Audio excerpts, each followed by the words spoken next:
চারজন ফেরেশতাকে আগে তুলবেন। যে চারজন ফেরেশতার নাম আমরা সকলেই জানি, প্রসিদ্ধ চারজন ফেরেশতা জিবরাইল, মিকাইল, ইসরাফিল, আজরাইল আলাইহিস সালাতু ওয়াস সালাম। ওনাদের চারজনকে আল্লাহ তাআলা তুলবেন।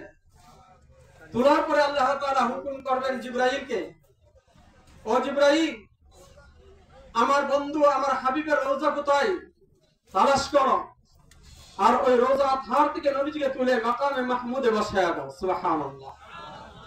মাকামে মাহমুদে বসাও। হযরত জিবরাইল আলাইহিস সালাতু ওয়াস সালাম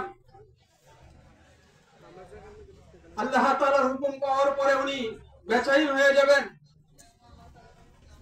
অনেক পেরেশান হয়ে যাবেন, জমিনে ছুটাছুটি করতে থাকবেন, বিভিন্ন জায়গায় উনি সাইর করবেন, ঘুরবেন, কিন্তু কোথাও নবীজির রওজা তালাশ করে পাবেন না। এক পর্যায়ে হযরত জিবরাইল আলাইহিস সালাম কান্নাকাটি করতে থাকবেন। বাকি তিনজন ফেরেশতা বলবে, কি ভাই জিবরাইল, কাদার কি? আল্লাহ তাআলা আমাদেরকে ধ্বংস করছিলেন, আবার তুলছেন, এখানে কান্দার তো কিছু নাই, তুমি কাঁদো কেন? হযরত জিবরাইল আলাইহিস সালাম উত্তরে বলবেন যে আল্লাহ তাআলার হুকুম পুরা করতে পারতেছি না, আল্লাহ তাআলার হুকুমকে আমি পালন করতে পারতেছি না, এই কষ্টে আমি কান্নাকাটি করতেছি। তিনজন ফেরেশতা জিজ্ঞাসা করবেন, কি হুকুম তোমার উপর? যে আল্লাহ তাআলা আমাকে হুকুম করছেন, আল্লাহর নবীজির রওজা কোথায়, ওখান থেকে নবীজিকে তুলে মাকামে মাহমুদে বসানোর হুকুম দিয়েছেন আল্লাহ তাআলা। এই হুকুম তো আমার দ্বারা পুরো হচ্ছে না, আমি তালাশ করে কোথাও পাইতেছি না, এই জন্য কান্নাকাটি করতেছি। কয়টা হুকুম ভাই? কয়টা হুকুম করছেন আল্লাহ তাআলা?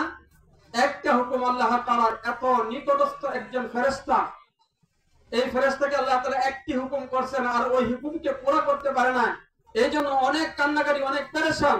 কিন্তু আল্লাহ তাআলা দৈনিক আমার উপর, আপনার উপর কয়টি হুকুম করিয়াছেন? কয়টি? ও যুবকরা আওয়াজ দিয়ে বলো, কয়টি হুকুম? 5টি হুকুম করছেন আল্লাহ তাআলা। কিন্তু ফজর হয় নাই, জোহর হয় নাই, আসর আদায় হয় নাই, মাগরিব আদায় হয় নাই, এশা আদায় হয় নাই। ওই রাত 1টার সময় শুইলাম, কিন্তু মনে একটু ব্যথাও নাই, একটু কষ্ট আসে না যে আল্লাহ তাআলা 5টি হুকুম আজকে আমার দ্বারা আদায় হয় নাই, নষ্ট হয়ে গেছে, আমি কেমন একজন মানুষ, আমি কেমন একজন আল্লাহর বান্দা, আমার মনে তো কোনো কষ্ট আসে না। আর জিবরাইল তো মাত্র একটা হুকুম পুরো করতে পারতেছে না, চেষ্টা ছিল কিন্তু হুকুম পুরো করতে পারতেছে না, এই জন্য কান্না করে শুরু করে দিয়েছে।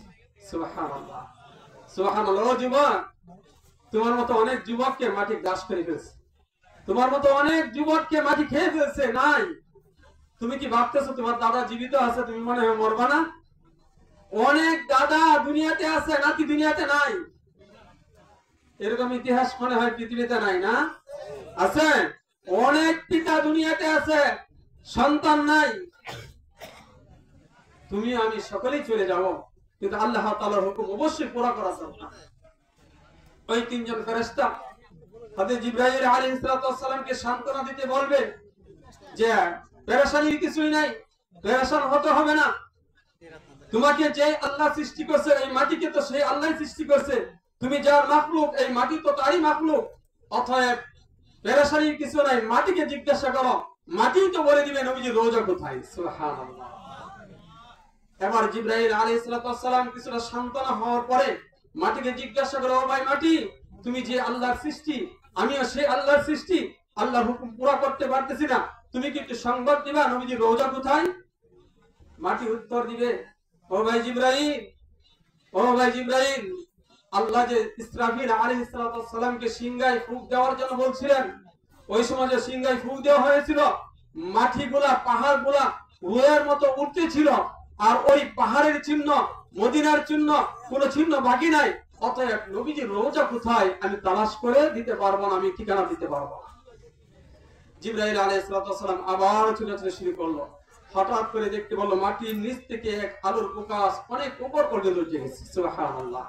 জিবরাইল ভাববেন এইটাই নবীজির রওজা, অতএব একটা পাখার দ্বারা উনি মাটিকে সরাবে।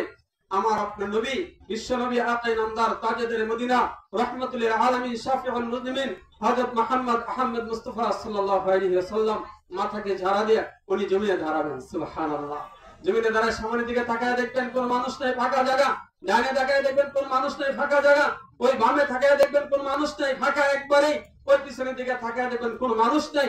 জিবরাইলকে প্রশ্ন করবেন, আমার আপনার নবী, ও জিবরাইল, আমাকে কেন তুললা, কেন তুলছো আমাকে? জিবরাইল আলাইহিস সালাম উনি বলবেন, আল্লাহ নির্দেশ, আপনাকে এই রোজা তার থেকে তুলে মাকামে মাহমুদে বসাইতে হবে। নবীজি সাল্লাল্লাহু আলাইহি ওয়াসাল্লাম উনি বলবেন, মাকামে মাহমুদে তো আমি বসবো না, আমার উম্মত কোথায়? উম্মতের সংবাদ দাও। আমার উম্মত কোথায়? আমি উম্মতকে খুঁজি, উম্মতকে তালাশ করি। আমি তো মাকামে মাহমুদকে তালাশ করি না, আমার উম্মত কোথায়? হযরত জিবরাইল আলাইহিস সালাম বলবেন, সবেমাত্র আপনাকে নিয়ে আমাদের 5 জনকে আল্লাহ তাআলা তুলছেন, অন্য কাউকে তোলা হয় নাই। আপনাকে মাকামে মাহমুদে বসার আল্লাহ তাআলা নির্দেশ দিয়েছেন। আপনারা আমার নবী মাকামে মাহমুদে যাবেন। ওই মাকামে মাহমুদে যে চেয়ারটা, ওখানে নবীজি দাঁড়াবেন। ওই বাসা মতো এমনই বোঝা যায়, নবীজি চেয়ারে বসবেন না। আল্লাহ বলবেন, বন্ধু বসো।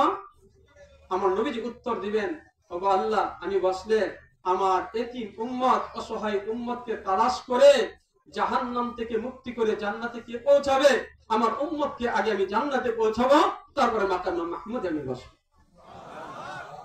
কার সানে দরুদ শরীফ পড়বেন? কার সানে পড়বেন? মহব্বত কার সাথে রাখবেন? কার সাথে রাখা দরকার মহব্বত? একমাত্র আমাদের নবীর সাথে মহব্বত রাখতে হবে। তো কেমন মহব্বত? তো আমার জান থেকে বেশি মহব্বত করতে হবে। শুধুমাত্র জবানে নয়, এই মহব্বতটা কলবে থাকতে হবে। শুধুমাত্র জবানে নয়, এই মহব্বত কলবে থাকতে হবে। কোথায় মুসলমান আজকে যদি নবীকে নিয়ে কোনো কটূক্তি করা হয়, ওই ভিন্ন দেশে যদি কটূক্তি করা হয়, আমরা উলামায়ে কেরাম ওই মাদ্রাসা ছাত্রদেরকে নিয়ে আমরা প্রতিবাদ করি। আপনারা সাধারণ মুসলমান দোকানে পাড়ে রাস্তায় দাঁড়ায় থেকে আমাদের তামসা দেখেন আর বলেন হুজুরা পাগল হয়ে গেছে। আরে কোথায় না কি হয়েছে? এখান থেকে আন্দোলন করলে কি লাভ হবে? ও মুসলমান, তুমি যদি সত্যিকার আশিক রাসূল হইতা, তাহলে তুমি ঘরে থাকতে পারতো না, তুমি দোকানে থাকতে পারতো না, তুমি রোডে থাকতে পারতো না। ওই ইমানদার মুসলমানের সাথে, আলেম ওলামার সাথে তুমিও নবীর আন্দোলনে বাইরে। কোথায় কোথায় বিবেক? বিবেক সব জায়গায় কাজ করে না। আপনি বিবেকে বলে, আরে অনেক দূর দেশে হয়েছে, আমাদের কি হলো? এখান থেকে আন্দোলন করলে কি ফায়দা হবে? আমি ঘরে বসে থাকবো, কোনো ফায়দা তো নাই। এটা আপনি বিবেকে বলে। ভাই, এশকে মহব্বতের মধ্যে বিবেকের কিছু দখল নাই। এশকে মহব্বতের মধ্যে বিবেকের কোনো দখল নাই। তুমি যদি এশকে শিখতে চাও, তাহলে ওই পাখির থেকে শিখো। শেখ সাদী রহমাতুল্লাহ আলাইহি উনি গুলিস্তা কিতাবের মধ্যে লেখেন, আই মুরগে সে হায় এশকে যে পরওয়ানা কয়ামুস কাসুখ তারাজা শুধু আওয়াজ না আমুত। তুমি যদি এশকে প্রেম ভালোবাসা শিখতে চাও, একটা পরিন্দা থেকে শিখো। দেখো, ওই পরিন্দাটা আগুনের উপর আশেক হয়ে আগুনের জাপতে পড়ে যা, তার জীবনকে বিলীন করে দে, তারপরে একটু সামান্য আওয়াজ করে না। সত্যিকারে যদি তুমি আল্লাহর পাগল হইতা, আশিক রাসূল হইতা, তাহলে আল্লাহর জন্য আশিক রাসূল হইয়া, নবীর আশিক হইয়া তুমি তোমার নিজের জানকে বিলীন করে দিতা। একমাত্র শর্ত একটাই, আমার জানকে দিব, এই জন্যই আমি জান্নাতের আশা। নবীজির সাথে আমি জান্নাতে থাকবো, কতটুকু আশা। কোথায় মুসলমান? নবীজির একটা বড় সুন্নত মিসওয়াক পড়া। কি কোন? টাকা লাগে? টাকা লাগে মিসওয়াক করলে?